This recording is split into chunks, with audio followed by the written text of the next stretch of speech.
That was Bonfire. You say, so I was looking at something that my producer, Junior, sent me.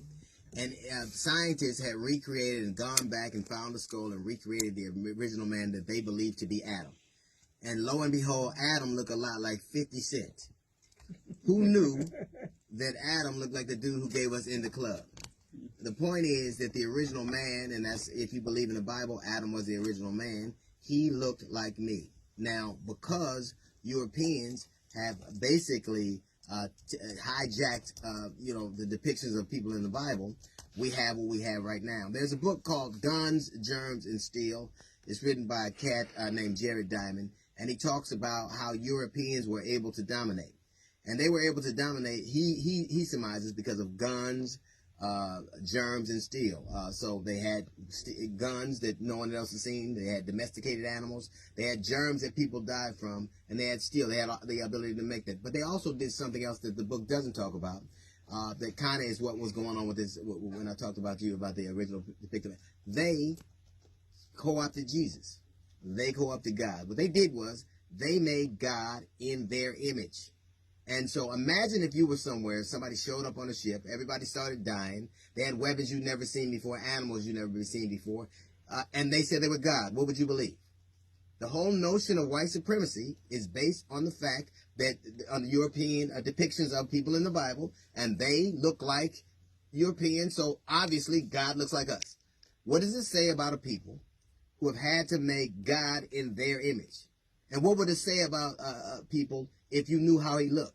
Like even right now, if you're a Christian, you have an image of Jesus when you pray. And when you pray, you can pray for salvation, or you can pray over your food, or you can pray for somebody's health, or somebody's career, or whatever you close your eyes and you conjure up, that generally is from Europeans. They gave you that. Whether you believe in Jesus or not, if you believe he existed, in the region of the world he was from, the area he was from, what he ate, what time he lived in, he didn't look like the picture you worship. The thing you close your eyes, the image you close your eyes and see, doesn't look anything like Jesus. Matter of fact, if Jesus came back and saw his popular depiction on the cross, he would wonder who the hell the acrobat was. I died for your sins, not to work at Cirque du Soleil. People be like, I just saw Jesus at the buffet, which is kind of real because he did kind of do the first buffet. It says a lot that somebody makes an image of somebody because they didn't just want to dominate. It wasn't just the guns that would keep you in order. Technology, that weapons change all the time. It wasn't the germs. We have cures for those.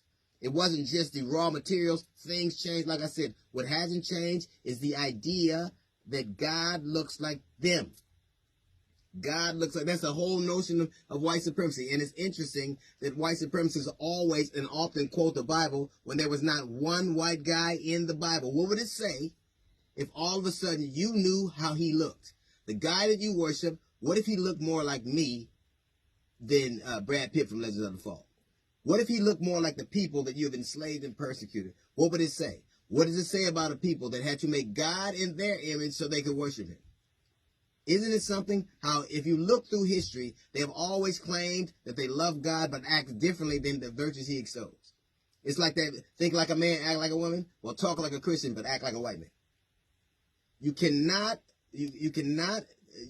understate the value of knowing how you look and who you come from and what station you are in the world. What if all of a sudden, instead of worrying about monuments that are tributes to Confederates, worrying about all those other things, what if we just made the people that we worship look like they actually did? What if right now, instead of closing your eyes and seeing a dude that looked like Michelangelo's nephew, you saw a dude that looked like 50 Cent? You saw a dude that looked like you. It would change things. There's a reason. People can say, it doesn't matter what Jesus looked like, it matters what he did. If it didn't matter what he looked like, they wouldn't change what he looked like. If all you knew about Jesus was that he looked like us and did all the things, it would change the world. It would change how you see things. It would change how we see ourselves. It would change how they see us. Because the truth of the matter, they co-opted Jesus. It wasn't the guns. It wasn't the germs. It wasn't the steel. They co-opted God. And if you look like God, what would I believe? Even right now, the most fervent of us who are Christians, when you close your eyes, what image do you see? What if that image was you? What would it say about you? What would you feel like? How would that empower you? Let me say this. It matters a lot, and it matters for this reason only.